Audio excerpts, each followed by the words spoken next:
Bismillahirrahmanirrahim. Assalamualaikum warahmatullahi wabarakatuh. Al-Fatihah. A'udzu billahi minasy syaithanir rajim. Bismillahirrahmanirrahim. Alhamdulillahi rabbil alamin. Ar-Rahmanir Rahim. مالك يوم الدين إياك نعبد وإياك نستعين اهدنا الصراط المستقيم صراط الذين أنعمت عليهم غير المغضوب عليهم ولا الضالين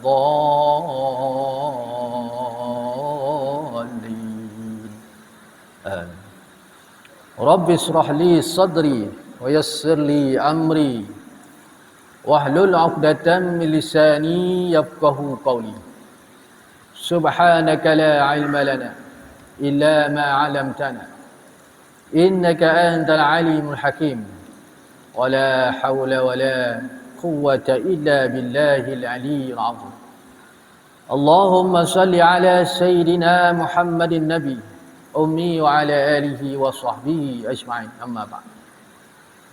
Yang dimuliakan Tuan Imam, Tuan Bilal, Tuan Kuasa, seterusnya muslimin muslimat yang dirahmati Allah Subhanahu wa taala sekalian. Seperti biasa, marilah kita merafakkan rasa syukur kepada Allah Subhanahu wa taala kerana masih lagi diberi kita kesempatan, diberi kita kekuatan, kesihatan dan juga umur yang panjang setakat hari ini.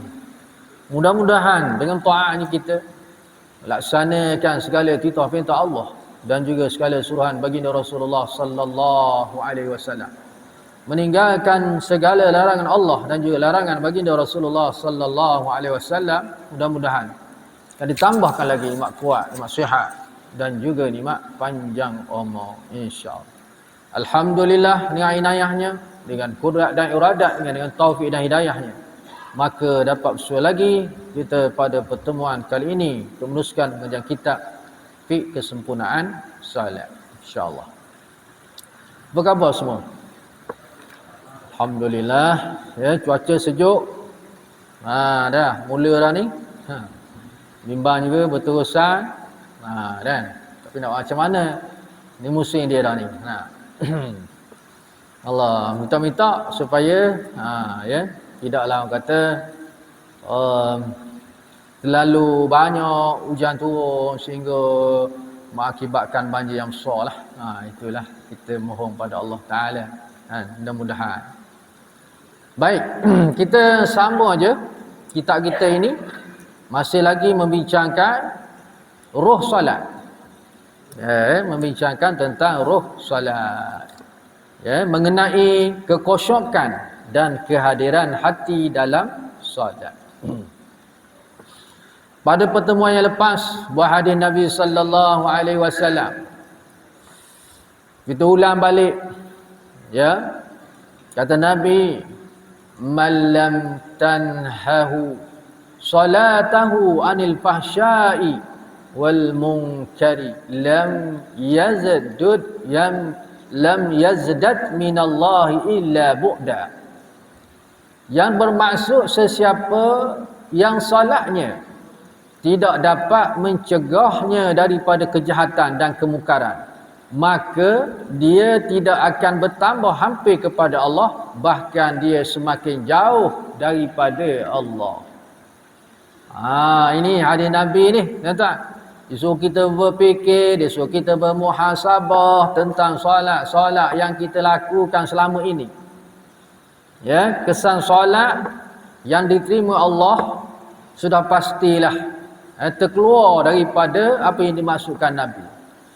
Ya, solat yang diterima Allah, solat yang cantik, iaitu solat yang dapat mencegah diri dia daripada melakukan sebarang kejahatan dan juga kemungkaran, kemaksiatan. Mungkin dari segi zahiriahnya dan juga batiniahnya. Zahir dalam bentuk ucapan-ucapan, percakapan-percakapan, tulisan, penulisan-penulisan. Tangan menulis. Hari ni ada YouTube, ada Instagram, ada WhatsApp. Jaga-jaga tangan itu. Kalau kita menulis suatu perkara dalam bentuk maksiat, dalam bentuk kejian, makian, ini termasuk, tuan-tuan. Ya, solat seorang itu belum cegah lagi. Dah dengan apa yang dilakukan itu. Begitu juga dengan rohaninya, dalam dalaman itu. Sifat-sifat yang kotor, yang jijik masih lagi bersarang.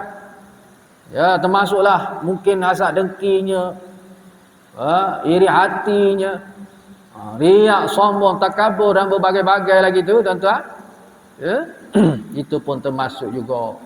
Belum lagi ada kesan solat yang dilakukan selama ini.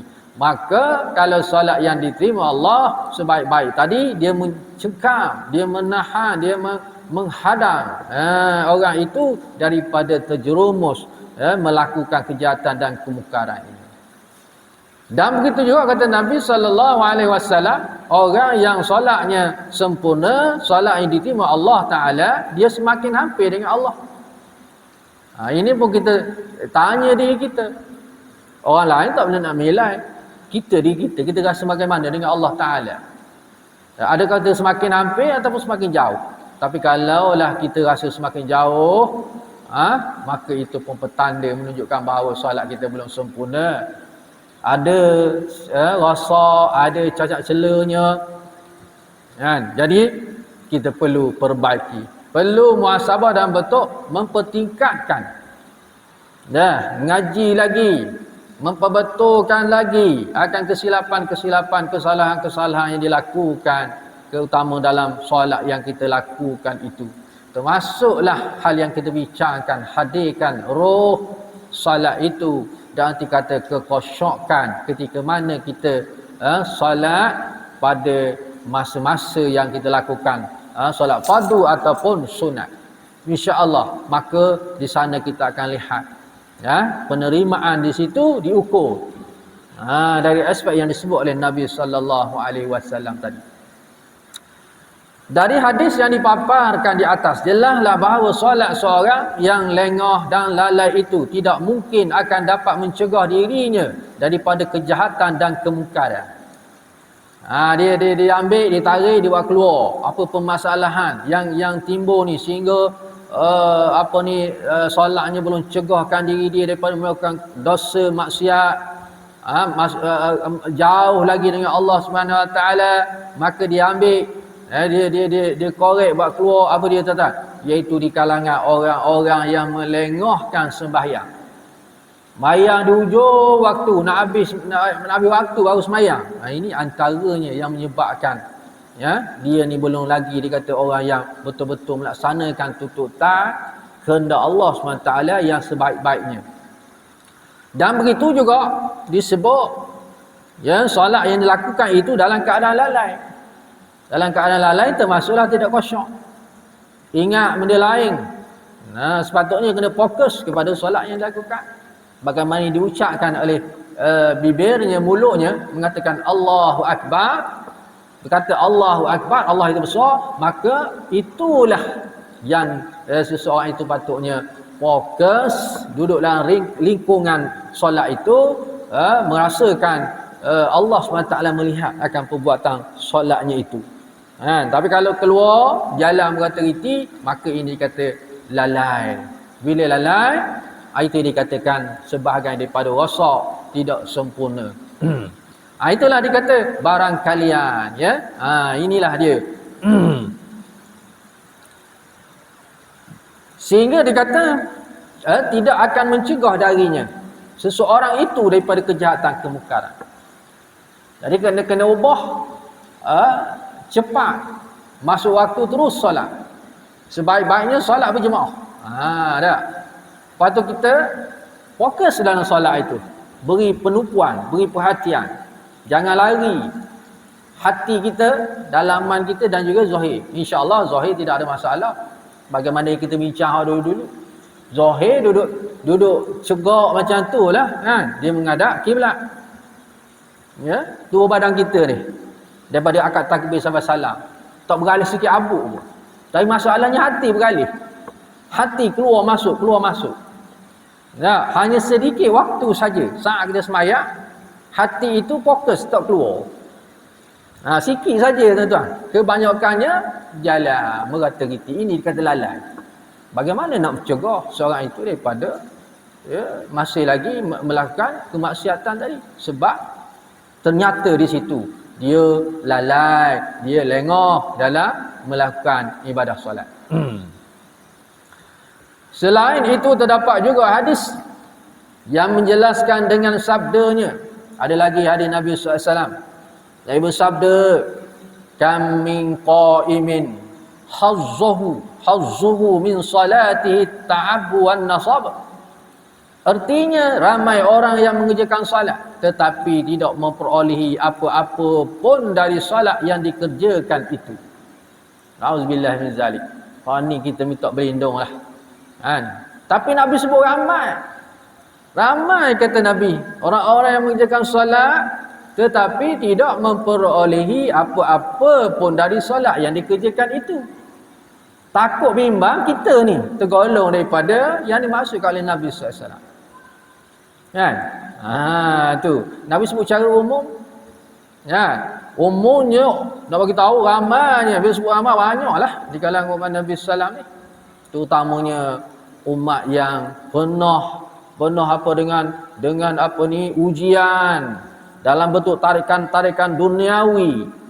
Kecanggihan dunia hari ni berbagai-bagai boleh menarik seorang itu sehingga terjerumus dalam hal yang kita sebut tadi, lengah, lalai, sehingga Nabi sebut tidak apa-apa pun dia boleh, tak ada benda pun dia boleh. Kecuali apa ni dapat, kata Nabi, lelah atau termengah-mengah sahaja. Lelah sungguhlah berkejar kita. Kadang-kadang nak persiapkan. Kalau time kerja tu balik, kerja petang-petang tu, siap pula mandi. Ustaz kata pula mari surah masjid, lepas tu semayang pula. Rokoknya, itidah, sujudnya. Itu ada petang. Penat lagi waktu subuh, tinggalkan segala kesedapan, keenakan, tidur. Semua orang sedap tidur tu, kita bangun awal-awal lagi, pergi pula solat berjemaah di masjid waktu subuh. Tiba-tiba kata Nabi SAW, apa yang dikerjakan, solat yang dikerjakan itu tidak ada apa-apa pun pahala yang diperolehi ataupun dikerjakan itu kecuali lelah sahaja. Bagaimana nak mengatasi masalah ini? Lain tak lain kata ulama tadilah, mengemaskini akan ilmu ibadah solat. Yang dikatakan memperbaiki tadi. Perbetulkan kesilapan-kesilapan, kesalahan-kesalahan. Sebab banyak tuan-tuan, kalau kita cek betul-betul banyak kesalahan-kesalahan. Terutama yang wajib-wajib tu, yang menjadi rukun. Selalu saya sebut, kita ulang perkara rukun dalam qauli al-Fatihah. Bagaimana Fatihah yang kita baca itu betul atau tidak?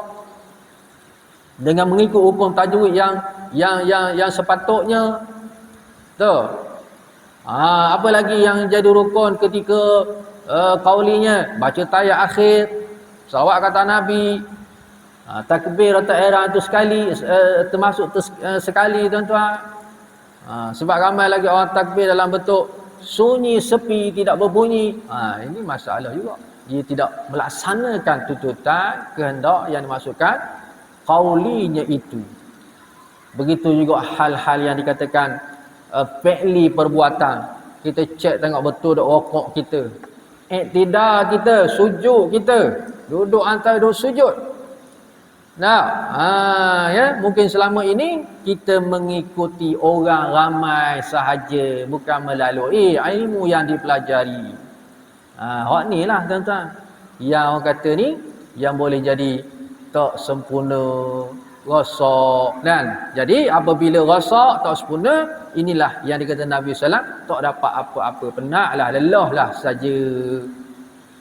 Kita minta berlindung sungguh-sungguh tuan-tuan.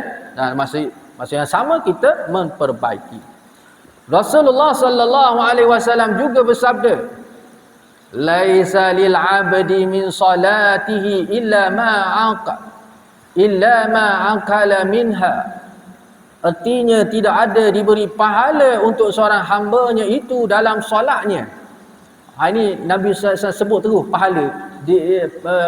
Pahala yang dia dapat sepatutnya, ya, dia tak dapat, dia tak diberi.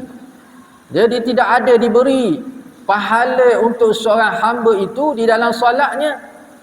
Allah tak beri pahala. Kecuali, kata Nabi, illa ma'akala minha, iaitu kecuali yang disedari oleh akalnya ketika solat.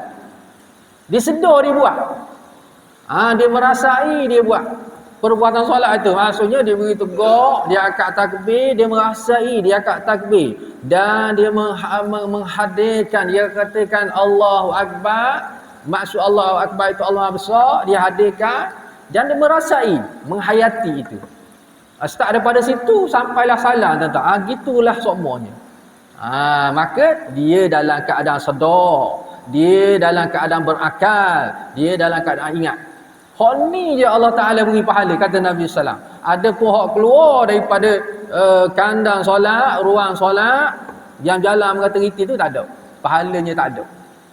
Sebab tu ulama kata lepas sembahyang ni disuruh kita istighfar. Astaghfirullahalazim alladzi la ilaha illa huwal hayyul qayyum wa atubu ilaih. Pertama minta ampun isi Allah Ta'ala dosa kita. Yang keduanya mohon ampun kesalahan mungkin tu solat awak kerja tadi tu. Mungkin ada cacat celah, ada rosak dan bagai tu, kita minta juga dan istighfar itu. Dah bagaimana cukup dengan istighfar, ya, minta keampunan, minta Allah maafkan kesilapan kita dalam solat yang kita buat, tapi kita masih lagi mengulangi solat-solat yang seterusnya yang kita buat. Lepas maghrib ni isyak pula, lepas isyak kita istighfar pula, masih lagi dalam takut yang sama. Dalam keadaan lalai tadi, kita kadang fokus. Sekarang subuh sama juga, istighfar lagi, zuhur, dia mengulang-ulang. Dalam masa yang sama dia tidak memperbaiki. Ini yang dikatakan kesilapan yang dilakukan oleh manusia itu berkekalan dalam kesilapan, kesalahan. Pada masa sama minta ampun. Dah kesalahan yang dilakukan, maka tak betul dah. Kalau bahasa kita hari ni dia kata benda macam dia menganjing lah. Menganjing. Tahu menganjing tu tak? Gitu dia. Ya? Baik. Jadi jelas dalam hadis ni, tidak ada yang diberi pahala untuk seorang hamba itu di dalam solatnya kecuali yang disedari oleh akalnya ketika solat. Maksudnya khusyuklah tu. Khusyuklah. Banyak khusyuk, banyaklah pahala. Tapi kurang khusyuk, maka kuranglah pahala.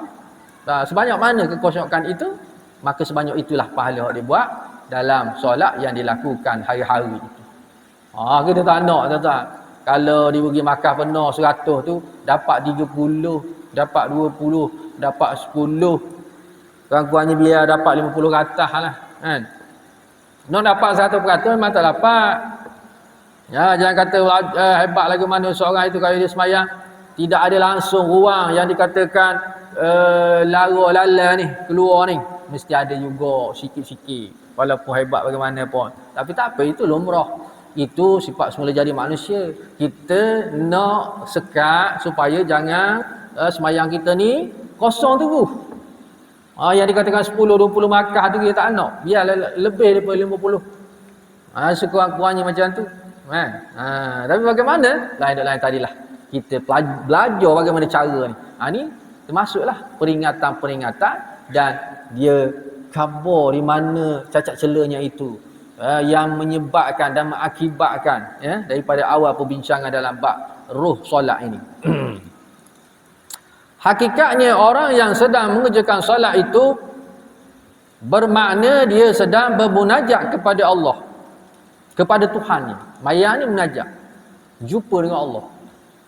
Yang mudah lagi kita sebut apa? Berkomunikasi, dia berdialog, berinteraksi dengan siapa? Allah Rabbul Alamin, Allah Rabbul Izzati. Pada masa solat ni seorang disebut munajat.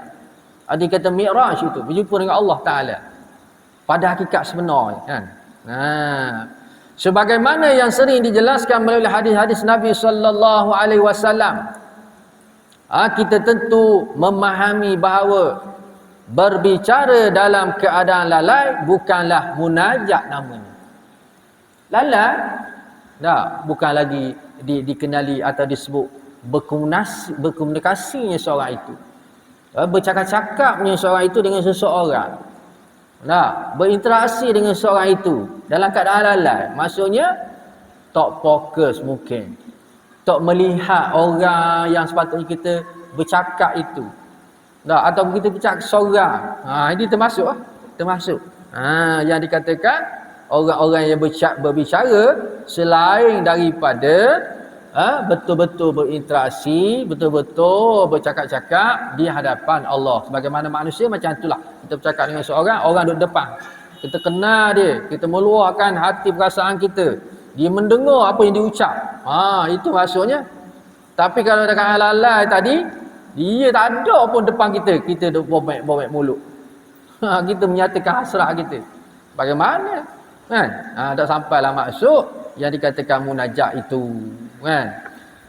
Renunglah andai kata seseorang yang bersumpah, dia bagi contoh seorang yang bersumpah dengan berkata, aku benar-benar akan berterima kasih kepada si fulan itu. Orang ni dia hasrat dia memang dia nak menyatakan suatu benda dalam bentuk sumpah tu. Sumpah maknanya dia kata apa? Aku benar-benar akan nak mengucapkan rasa terima kasih kepada si fulan itu, dan malah aku hendak puji jasanya, dan aku pula nak minta lagi sesuatu yang aku perlukan. Ini hasrat seorang, dia bagi contoh tak? Ya khabar aku ni memang bersumpah sungguhlah aku nak jumpa dia, aku benar-benar nak khabar. Pertama aku nak ucap terima kasih kepada dia. Lepas tu aku sebut-sebut dan memuji-muji akan kebaikan dia, dan di samping itu aku nak lagi lah kalau boleh atas pertolongan-pertolongan yang lain. Ini hasrat dia kan. Tetapi dia kata kemudian dia di waktu itu dia tertidur nyenyak. Mula-mula molek dah tu rancang dia molek dah tu. Nak jumpa kejap lagi, aku nak luahkan perasaan tadi. Face to face kata tak. Dia bergadak dengan aku mengadak dia. Aku nak khabar tadi. Nak terima kasih dengan dia, aku puji dia, aku nak pula pertolongan daripada dia. Tiba-tiba tidur dia. Dia tidur dah. Tidur dengan nyenyak pula tu. Dalam tidur dia, tiba-tiba dia mengigau. Dan mengucapkan kata-kata yang dirancangkan itu.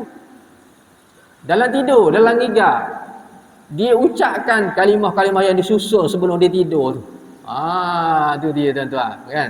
Ini umpama disebut ni. Bagaimana? Ucapan yang dirancangkan itu. Sudah tentulah dikata apa yang diucapkan itu tidak dikira. Tak kira lah. Pasal sekarang ni mu tidur, mu dalam keadaan mu seorang diri je. Orang nak ucap tu ada tak? Ada. Jauh lagi tak duduk mana tu. Dalam keadaan mu tak sedar apa-apa. Tiba-tiba mu kabarlah apa hak mu racang tu. Satu persatu. Dah dikira tak? Dah kira. Macam tu tak juga dengan Allah Subhanahu Wa Taala. Dia bukan lalai tu. Lalai. Bukan dia merasakan Allah melihatnya ataupun dia melihat Allah. Dalam keadaan dia berjalan merata-riti, hulu kilir, mana tepat tak pergi. Dalam keadaan pada masa yang sama dibaca Al-Fatihahnya. Ketika dia tegak tak, dibaca surahnya dalam rakaatnya, subhana rabbiyal azimnya, subhana rabbiyal a'la, ketika sujud baca tahiyat akhirnya. Tapi pada masa itu di mana dia? Duduk di supermarket mungkin duduk di pasar, mungkin di jalan raya. Ibarat macam tadilah. Orang itu dah suruh elok-elok nak nyatakan sesuatu kepada seorang, nak ucap terima kasih, nak puji, tiba-tiba dia tidur. Lepas tu dia ucaplah di mulut dia apa yang dirancang itu. Samalah konsep dia, bagaimana yang dikata tak sampai dak kira apa yang diucapkan itu. Tuan-tuan. Jadi nak kabarnya kalau orang sembahyang lalai tu, kita lalai tuan-tuan, macam itulah rupa dia. Rupa dia kita sembahyang selama ni. Rupa dia samalah. Seorang macam ngigau. Seolah-olah kita dah sedar bersatu. Tak merasa pun yang kita buat keadaan buat pekerjaan solat itu sendiri. Memanglah dalam keadaan kita dah keluar. Bukan kita sembahyang, zahir saja sembahyang, tapi hatinya di luar. Ini bagi contoh ni tuan-tuan. Begitu juga jika dia mengucapkannya di suatu tempat yang gelap. Contoh lagi. Di mari-mari dalam keadaan gelap, gelap katuk, gelap gelemak ni. Sekalipun orang yang dimasukkan itu tak ada. Orang yang dimasukkan itu memang tak ada lah. Dah lah gelap. Walaupun dikata ada sekalipun dalam gelap, keadaan gelap gelemak ni, nampak tak? Tak nampak. Kan? Dan orang itu pun mungkin tak tahu kita mari. Dalam gelap katuk kan. Bahkan dia sendiri tidak mengetahui kehadirannya. Maksudnya orang yang nak kita khabar tu dia pun tak sedar yang kita nak mari. Kita pun tak nampak dia. Tu. Dia bagi contoh dalam keadaan gelap pula. Dan tidak dapat melihat wajahnya orang yang hendak diajaknya, iaitu berbicara. Mari dalam keadaan gelap.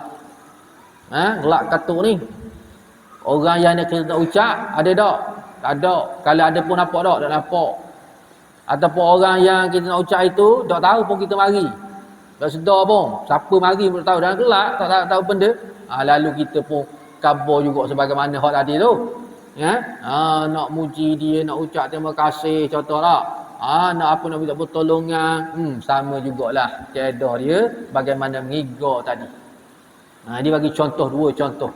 Keadaan seseorang itu dalam arti kata orang yang lalai sedemikianlah rupanya solat hak dia lakukan, maka ucapannya itu tidak dianggap ataupun tidak diterima, dan sia-sialah jadinya.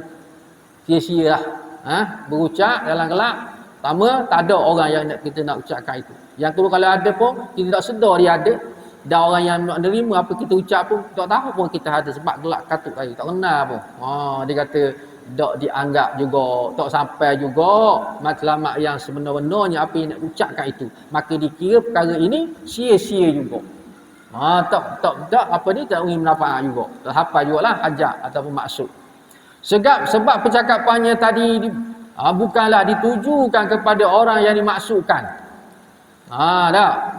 Jadi selagi yang dimaksudkan itu belum dihadirkan dalam sanubarinya ataupun melihat akan orang yang nak kita ucapkan itu, tentulah belum dapat dianggap kesempurnaan itu terjadi. Maksud tak jadi, tidak ada makna, tidak ada erti. Boleh faham tu tuan-tuan? Ini bagi contoh mengenai orang-orang yang melakukan solat dalam keadaan lalai. Itulah perumpamaannya, kan? Dah sampailah maksud dia tu. Rasanya tiada keraguan lagi bahawa maksud dari segala yang diucapkan di dalam solat yang terdiri daripada ayat-ayat Allah dan zikir itu untuk memanjatkan puji-pujian, memperendahkan diri dan doa, sedangkan yang diajak berbicara itu adalah Allah Ta'ala. Ada pun Allah Ta'ala dalam diri dia dan jiwa dia tidak merasakan ya Allah itu ada ataupun dia nampak Allah. Dalam masa yang sama dia baca Al-Quran, dia berzikir, dia memuji Allah. Samalah konsep dia tadi. Allah ada tak? Tak ada bagi dia. Kenapa duduk berjalan tadi? Bukan fokus dalam solat. Apa dia buat? Cuma mulut je. Berkata-kata. Berkumat kami. Daripada awal kat takbir. Baca doa iftitah. Baca Al-Fatihah. Itu semua adalah perkara-perkara yang dilalui. Yang disebut ayat Al-Quran dibaca. Zikir-zikir. Memuji Allah. Rendahkan diri. Begitu juga doa. Tapi dia tak merasakan yang Allah itu ada di hadapan dia. Tapi Allah melihat dia. Sebab apa? Dia dalam keadaan itu keluar daripada fokus, merasakan Allah ada. Cuma zahir saja. Dia menghadap Allah, tapi hatinya jalan merata-riti. Tu, Seandainya hati itu tertutup sebab kelalaian, maka tertutuplah juga dari Allah Ta'ala. Sama juga. Allah betul juga. Bila lalai, tertutuplah. Kan? Kita tak ingat dengan Allah, maka Allah pun tak ingat juga. Tertutup rapatlah. Sama dia kata. Hati kita tertutup, mana tak ingat dengan Allah dalam keadaan lalai, maka Allah tertutup jugalah bagi pihaknya itu. Maka dengan ini dia kata tidak mungkin akan dapat menyaksikan dan melihat dengan mata hatinya itu. Bahkan kerana lalainya kepada yang diajak berbicara itu. lalu dia menggerakkan lidahnya seperti yang biasa digerakkan sahaja. Maksudnya bicara tuturkan itu tidak meresap ke dalam hati atau kalbu. Memang sama-sama lah maksudnya. Apa yang diucap kita tak sampai, sebab dalam keadaan tak fokus, tidak merasakan Allah ada atau Allah melihat dia, malah hak disebut pun dia tidak merasakan, dia tidak menghayatinya. Sebab itu kadang-kadang kita baca Fatihah, kita tidak merasa pun yang kita baca Fatihah. Sudah habis dah. Sudah habis dah. Ya teruk lagi, sudah je. Aku baca lagi Fatihah ni. Laknya lagi berat. Ada dah tuan-tuan. Tambah kalau Tok Iman tu dah, kita sedar-sedar tu Tok Iman nak habis dah suruh. Suruh nak habis dah. Sedar tu kok. Tadi tengah jalan molek merata riti ni. Ingat itu, ingat ini, ingat ini. Iman nak habis dah suruh. Lepas tu roh sedar, dia mari ingat. Aku tak ada baca dah Fatihah. Sudah. Ini awak mimbar ni. Apa berlaku perkara tersebut tuan-tuan? Ini suatu benda yang besar. Sebab Fatihah itu ada rukun. Kalau betul-betul dia tak baca sungguh dari awal tadi, maka rosak sembahyang. Batal sembahyang dia. Ada orang 50-50. Rasa-rasa baca dah. Tapi tak baca lagi dah. Rasa macam baca dah hidup main gitu. Boleh tahan sikit. Hak ni rasa Allah, aku tak baca lah tadi. Dah lagu mana? Iman habis dah. Iman rokok. Dia rokok juga ikut iman. Maka dia kata solat tu.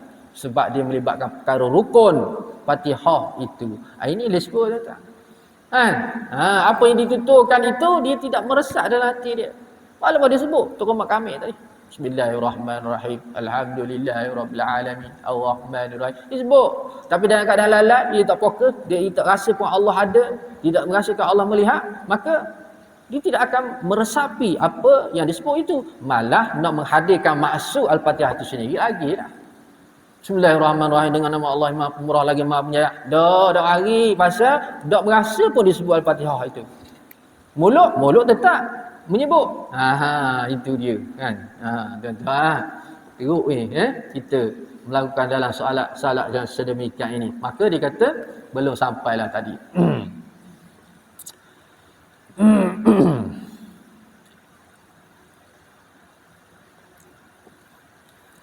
Alangkah jauhnya dari solat, maksud solat yang dikerjakan dalam keadaan sedemikian. Ini yang menyebabkan kita semakin jauh. Dia kata sepatutnya kita semakin solat, semakin banyak solat, semakin hampir dengan Allah. Tapi dia jadi sebalik. Jadi kau jauh. Kau jauh sama. Sebab tak sampai tu maksud tujuan yang sebenarnya. Kedudukan yang kata munajat itu. Munajat itu apa dia? Berkomunikasi, dia berdialog, dia bercakap dengan empunya Tuhan tu. Siapa? Allah.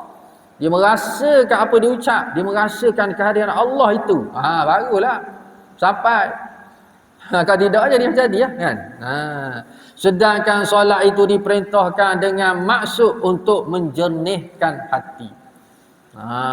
Semakin jauh hati semakin kotor, hati yang kata bertambah-tambah kerisauan, kegelisahan, macam-macam hati ni. Dengan sentiasa berzikir kehadiran Allah SWT dan untuk meresapkan ikatan keimanan di dalam jiwa. Jadi seterusnya samalah dikata, walaupun dalam keadaan berzikir sekalipun dia belum lagi untuk meresapkan jiwanya, hatinya, ikatan keimanan di sisi Allah Azza wa Jalla. Sebab dalam keadaan tadi, lalai tadi. Pendek kata kehadiran hati dalam roh solat. Pendek kata kehadiran hati dalam roh solat. Mana tiada. Tiadalah maksudnya. Roh solat tak ada bagi dia. Zahir je, dia sebut tu. Zahir memang comel. Walaupun ada di sana pun kesalahan-kesalahan, tapi betul lah maksudnya dia ngadak tu dia tak ubah. Ngadak kiblat tau. Daripada awal tu situlah dia. Ada rokok, sujud, tidak, dia tetap ngadak kiblat. Tapi masalahnya hati. Bila hati jalan tadi, itu dia kata tidak ada roh solat dia. Tambah tak ada rasa pula. Hanya mulut bobek tadi mengatakan sesuatu itu. Tentu dia akan mengetahui bahawa kelalaian. Maka siapa dikata yang memahami rahsia di sebalik pelaksanaan solat, tentu dia akan mengetahui bahawa kelalaian dan kelengahan itu merupakan suatu perkara sama yang bertentangan sama sekali. Kalau dia sampai tahap makan yang disebut solat yang sebenarnya tadi, munajat yang sebenarnya, maka dia boleh kenal dah. Dah yang dikatakan ini suatu perkara yang lalai, perkara yang merosakkan. Malah dikata apabila dia dapat memperbaiki, seolah-olah kalau sebut kalau dia ngaji tuan-tuan, bila nak keluar je dia bawa balik solat tu. Dia tak layan lah maksudnya. Dia tak layan kerana kata ni makan angin ni. Makan angin berjalan mata-mata. Nak keluar sikit je dia terus bawa balik. Nak keluar sikit tu dah bawa balik. Bawa balik dalam lingkungan solat itu. Maknanya tak baik keluar dalam keadaan terus menerus. Sebab ramai orang yang jadi sedemikian itu, dia tidak sekat, dia tak halang, dia layan je berjalan. Bila dalam berjalan tak ada benda lah, sampai kesud lah, sampai kesudah. Tak. Maka insya-Allah dia kata orang-orang yang teguh bekerja keras dalam kata nak beri fokus kedua-dua aspek tadi, zahir dan juga batin, dia akan merasa kenikmatan itu.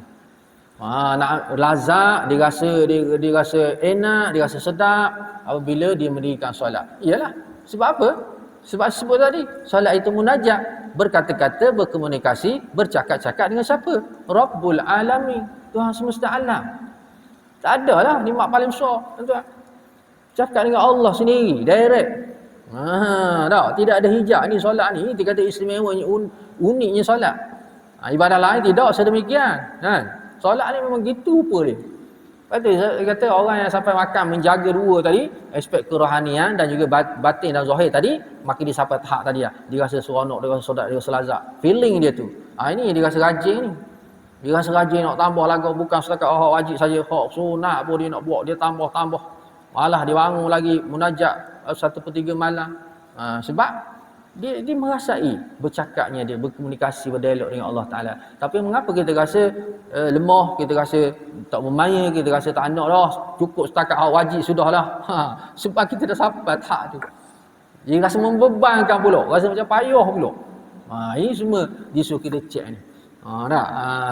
Kalau beban tu mesti ada something wrong tadi lah. Dalam bentuk kecacatan, kerosakan, ataupun yang katakan kelalaian itu.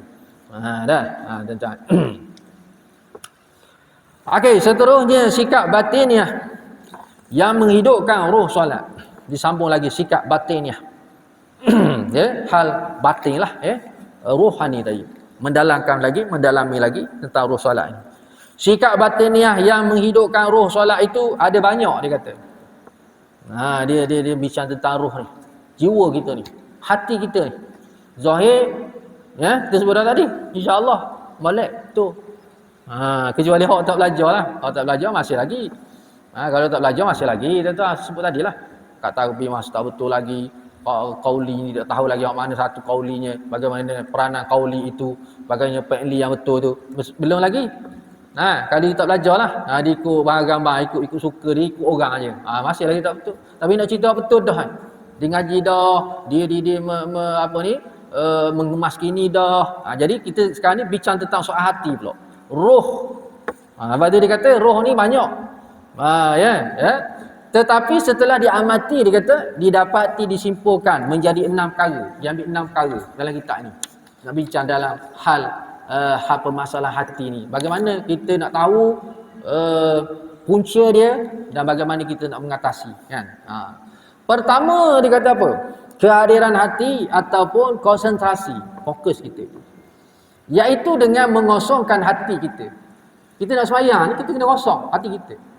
Belum akad takbir tu, nak kata Allahu Akbar tu, kita kosongkan hati. Kosong hati, buang hati ke? Hati tak boleh buang, hati tetap dalam hati ni. Maksud kosong hati, kita kosong had duniawi. Had dunia tu kita buang belakang, kita kosong. Kerja kita, masalah isteri kita, anak kita, mungkin anak sakit tadi, beras tak beli lagi, kata pancit tayar jatuh, kita buang belakang kosong, tak ada dunia, tak ada. Itu maksud dia, dikata kosong hati. Mengapa kita tak boleh tadi? Sebab kita duduk sumbat. Kita tak buang masalah tu, masalah dunia. Kerja kita.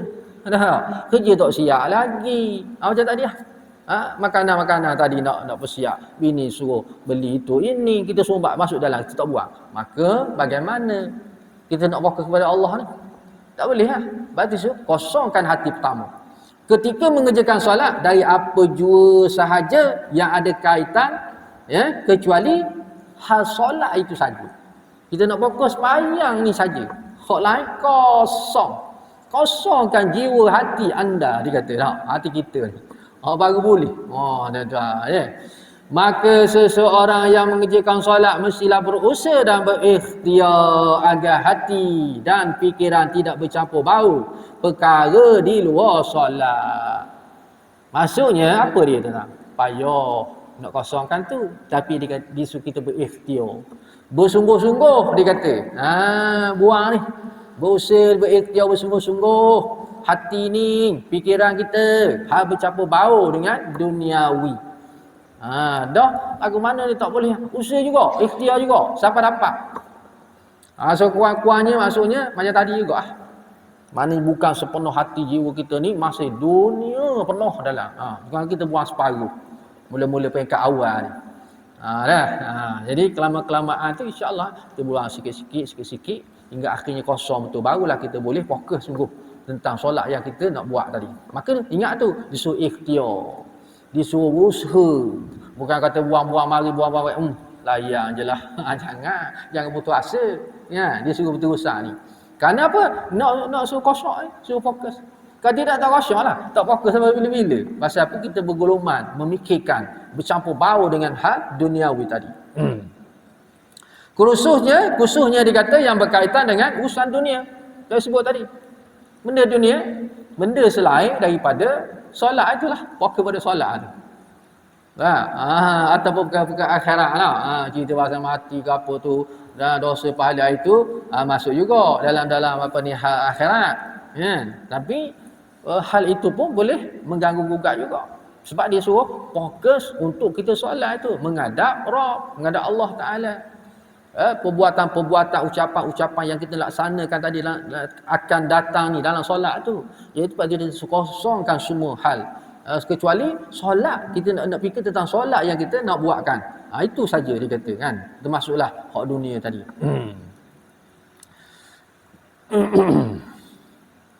Kerana jika hati dan fikiran sudah memikirkan selain daripada solat yang dikerjakan, sudah tentu kekosongan solat akan terjejas. Kalau ada sedikit pun jejas. Maksudnya kosongnya. Kalau ada sikit pun terjejas. Bayangkan banyak-banyak tu. Ataupun orang yang nak solat tu, dia tak ada nak mengosongkan. Maknanya dia bawa hak dunia dia tu sekaligus. Dalam pada yang sama dia nak solat. Bagaimana? Tak dapatlah kosong orang ini. Ini rahsia dia tentang ni. Ulama ambil waktu bik ni. Masalah yang kita hadapi dak kosong ni. Waktu bik dak kutik ni. Maka kita tahulah, ini punca dia. Bagaimana? Dia sebut dah. Kita kena mujahadah, dalam erti kata kita kena ikhtiar. Buang dulu hak duniawi. Dah hak dunia tu kita buang. Walaupun susah payah. Tapi kena ikhtiar. Maksud ikhtiar tu makna kita kena usahalah maksudnya. Dipesan dah. Kalau ada sikit pun maka jejah juga solatmu. Kosong mungkin akan jejah juga. Sampai tahap tu tuan-tuan. Oleh itu perlulah kita berusaha untuk menghapuskan ini. Semoga agar solat yang didirikan mendapat penumpuan penuh. Baru berjaya ni. Tuan-tuan try lah kan. Syak kan. Bagaimana sebut tadi.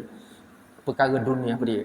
Benda-benda menyebabkan apa ni, kehidupan kita lah seharian kita. Masalah kita, masalah keluarga kita, masalah kerja kita, masalah di sekeliling kita. Itulah. Mungkin dah kenderaan ke buat ni. Masalah kenderaan, masalah wang ringgit, masalah anak sakit, demam dan bagai. Ini dunia lagi. Kita kena tepi belakang. Kita kena kosongkan dulu. Kosongkan minda fikiran tu. Dia kata kan. Kalau tidak kau tak beri. Kalau dapat, insya-Allah dia kata dapatlah beri tumpuan sepenuhnya. Sebagaimana dituntut, yang disuruhlah. Ini bermakna seorang itu mesti mengawal hati, jiwa raga dia, jiwa dia tu utamanya, fikiran ataupun kedua-duanya sekali sentiasa berada dalam keadaan mood solat. Maksudnya daripada awal takbir tu sampai salat kosong ni tak masuk dah benda hak duniawi.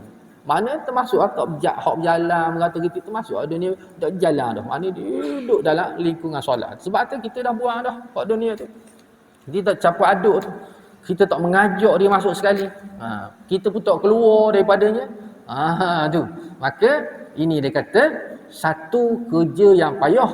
Dan arti kata mengawal hati dan fikiran kita. Namun kesannya cukup hebat. Mu akan dapat kosong. Tapi kalau dok agak berterusanlah. Solat demi solat kita buat duduk tahap yang sama dah tuan-tuan. Itu dia. Okay?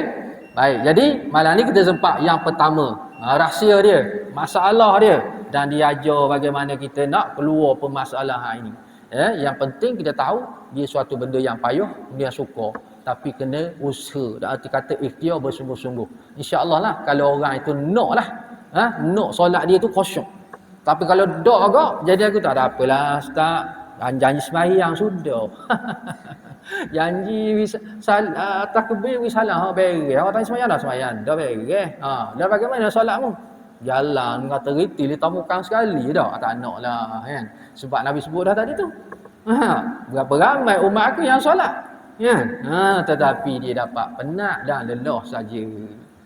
Pahala juga di sisi orang solat iaitu ketika akalnya mengingati apa yang dilakukan, diingatkan Allah, diingatkan solat hak dia buat. Adapun bila keluar maka tidak ada pahala dalam solat hak dia lakukan. Ini tuan-tuan suatu ancaman bagi kita. Nah, kalau kita tak sayang diri kita, tak sayang solat kita buat tu supaya Allah menerima, dapat pahala, maka kita jadilah manusia yang insaf. Insaf maksudnya memperbetulkan sebelum terlambat ni. Belum terlambat maksudnya belum kita dijemput Allah lah maksudnya tuan-tuan.